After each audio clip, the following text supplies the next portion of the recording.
무건이라는 만든 부부의 비명. 안녕하세요. 마음사연톡 탑글 맑음의 책임작가 한맑은쌤입니다. 시청자나 구독자분이 사연을 보내주시면 그 답글을 통해 삶의 지혜를 찾아가는 채널입니다. 오늘 사연은 20년이라는 긴 세월 부부의 삶을 살아오신 어느 아내분의 서늘한 고백입니다. 우리는 흔히 사랑을 전쟁에 비유하곤 합니다. 불같이 싸우고 서로에게 상처를 입히며 치열하게 부딪히는 그 뜨거운 통증 말이죠. 하지만 진짜 비극은 전쟁터가 아니라 아무런 소리도 들리지 않는 적막한 식탁 위에서 시작됩니다. 남편과 한 공간에 있지만 마치 수만 광년 떨어진 외계 행성을 바라보는 듯한 그 지독한 고립감. 함께 있어도 외롭다. 이 말은 이제 우리 시대의 가장 흔한 질병이자 고치기 힘든 마음의 고통이 되어버렸습니다. 하지만 여러분, 오늘 저는 여러분의 고정관념을 뒤흔들 반전의 시각을 제안하려 합니다. 어쩌면 당신이 느끼는 그 지독한 권태와 무거는 관계가 죽어가고 있다는 신호가 아니라 진짜 나와 진짜 그 사람이 만나기 위해 낡은 껍데기를 벗어던지는 기회의 장치일지도 모른다는 사실입니다. 오늘 이 짧은 여정을 끝까지 함께 하신다면 여러분은 식탁 위에 흐르는 그 무거운 정적 속에서 이전에 보지 못했던 새로운 빛의 줄기를 발견하게 될 것입니다. 단순히 힘내세요라는 위로가 아닙니다. 당신의 삶을 근본적으로 뒤바꿀 인간관계의 경이로운 통찰을 지금 시작합니다. 오늘 사연을 들어보는 것으로 영상을 시작합니다. 선생님, 제 목소리가 들리시나요? 저는 부부 20년 차 아내입니다. 강산이 2번 변한다는 그 긴 세월 동안 저는 한 남자와 한 침대에서 자고 한 식탁에서 밥을 먹었습니다. 남들은 저더러 평온한 팔자라고들 합니다. 큰 사고 치지 않는 남편에 잘 자라는 아이들까지 있으니 무엇이 부족하냐고 묻습니다. 하지만 저는 매일 저녁 우리 집 현관문을 열고 들어갈 때마다 거대한 사막으로 걸어 들어가는 기분이 듭니다. 남편과 마주 앉은 식탁은 세상에서 가장 차가운 섬입니다. 애는 언제 온대? 이번 주 제사지. 이런 보고 같은 말들이 끝나고 나면 숟가락과 그릇이 부딪히는 무신경한 금속성 소리만이 공기를 채웁니다.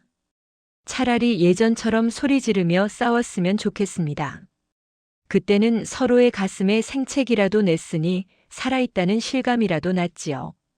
지금은 서로 다른, 결코 닿지 않는 평행선을 긋고 있습니다. 선생님은 가장 가까운 사람의 눈동자를 보며 수만 광년의 고독을 느껴보신 적이 있나요? 함께 있어도 지독하게 외로운 이 밤, 저는 이 무건의 끝에 무엇이 있을지 두려워 눈을 감지 못합니다. 저는 다시 그와 연결될 수 있을까요? 아니면 이대로 메마름이 계속 이어질까요?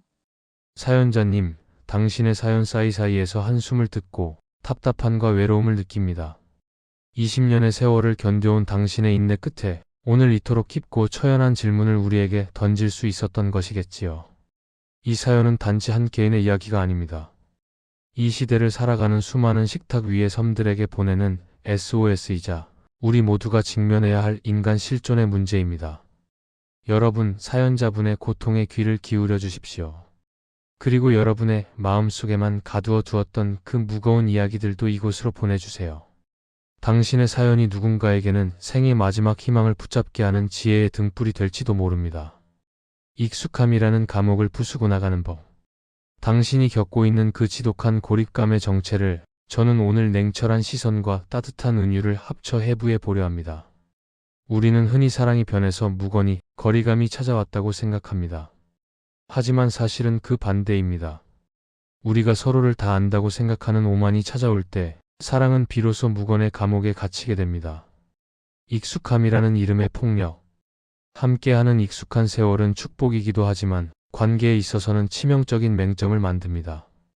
당신은 남편이 숟가락을 드는 각도만 봐도 그가 무슨 생각을 하는지 안다고 믿으시지요. 남편 역시 당신의 한숨 소리 하나로 모든 상황을 판단해 버릴 겁니다.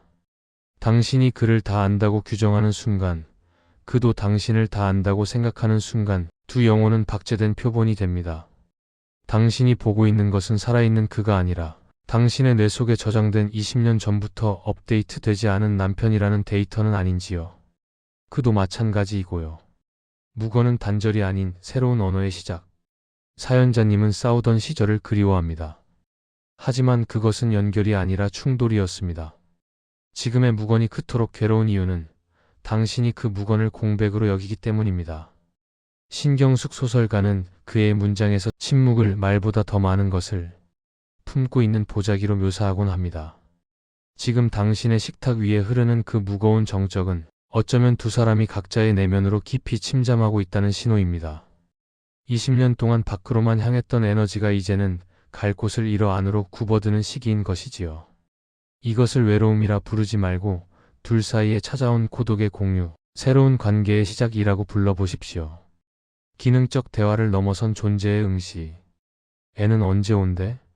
라는 질문은 정보를 묻는 말입니다.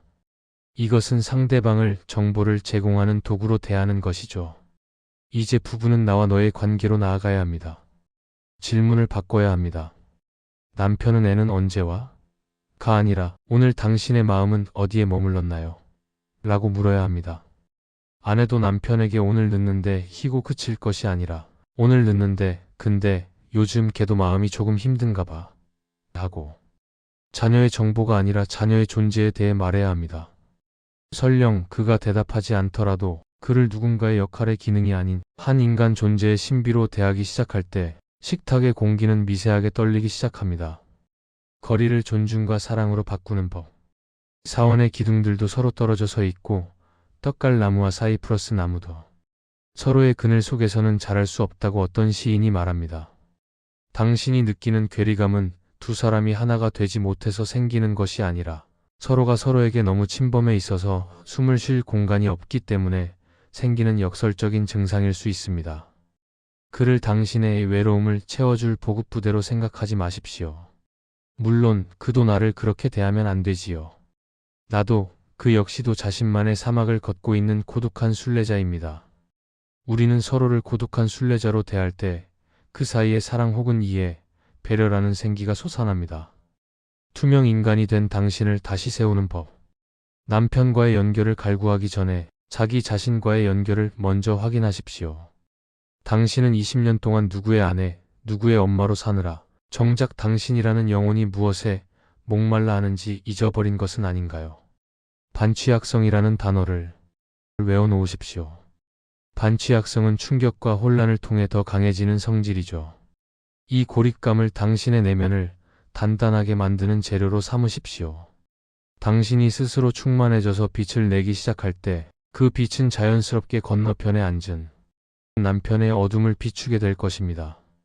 두 갈래의 길. 긍정적인 반전의 길. 만약 당신이 오늘부터 남편을 20년을 산 지겨운 남자가 아니라 나와 마찬가지로 내일이면 떠날지도 모르는 낯선 여행자로 보기 시작한다면 어떨까요? 그가 마시는 찻잔의 온기, 그가 허공을 응시하는 눈빛 속에 허물을 연민의 눈으로 바라보기 시작한다면 당신의 식탁에는 기적이 일어날 것입니다. 묵언이 살아있는 침묵으로 변하고 그 침묵은 더 이상 감옥이 아니라 서로의 영혼이 편히 쉴 수 있는 깊은 호수가 될 것입니다. 묵언과 침묵은 전혀 다릅니다.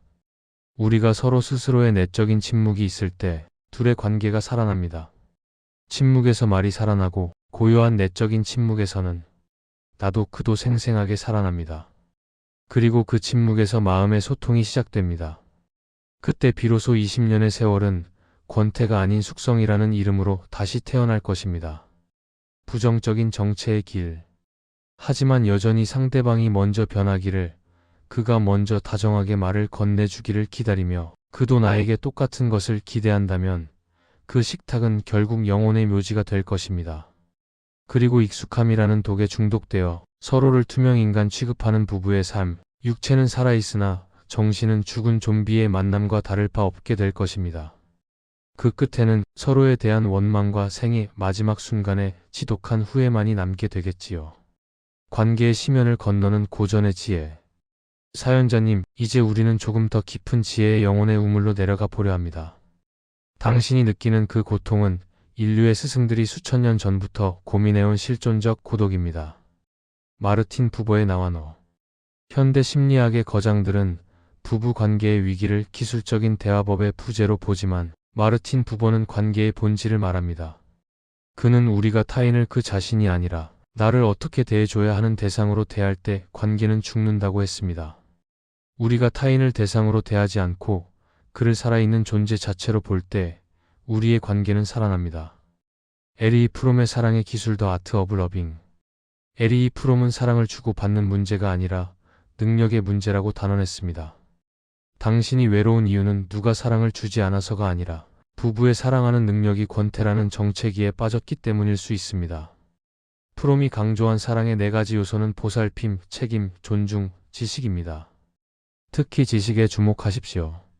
당신은 남편을 정말 알고 있나요? 그의 어린 시절의 상처가 지금의 무뚝뚝함을 만들었다는 것을, 그가 사회에서 겪는 치열한 생존 경쟁이 그의 무건을 강요했다는 것을 당신은 그의 영혼 깊숙한 곳까지 들어가 이해해 본 적이 있나요? 상대를 객관적으로 아는 것이 아니라 공감적으로 아는 지식이 있을 때 비로소 사랑의 기술은 발휘됩니다. 라이너 마리아 릴케의 고독의 수호자. 사랑에 대해 혁명적인 정의를 내립니다.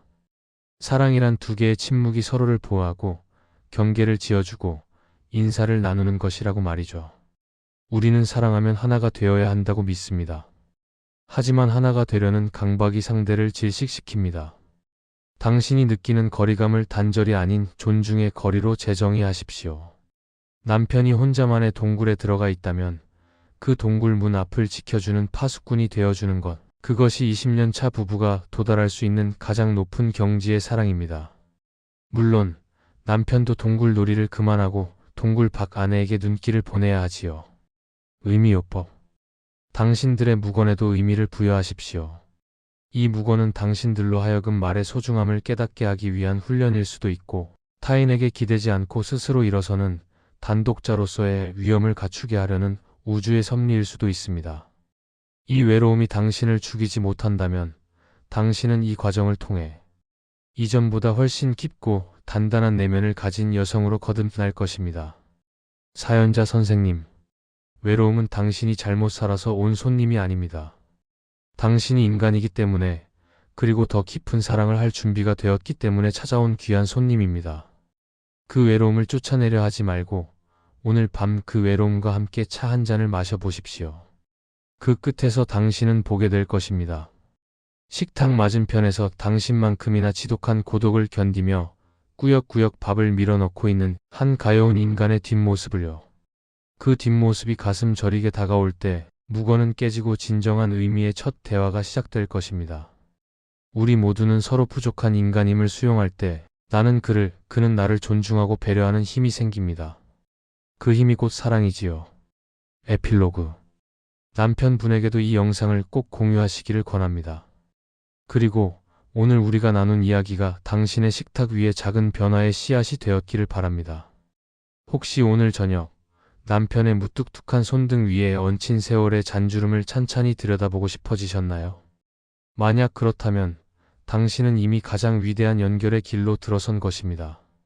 인생의 딜레마는 해결하는 것이 아니라 견디며 그 의미를 발견하는 과정입니다. 부부관계는 더욱 그렇습니다. 당신의 고독이 찬란한 지혜로 꽃피울 때까지 마음사연 톡답글 맑음이 언제나 당신의 곁을 지키겠습니다. 이 영상이 당신의 영혼에 작은 파동을 일으켰다면 구독과 좋아요로 그 진동을 이어가 주세요. 영상 아래 이메일이 있습니다. 사연은 700자 이내로 압축해서 보내주세요. 채택된 사연은 영상으로 답글을 보내드리겠습니다. 지금까지 책임작가 한맑은샘이었습니다. 당신의 삶에 늘 맑은 샘물이 흐르길 바랍니다. 고맙습니다.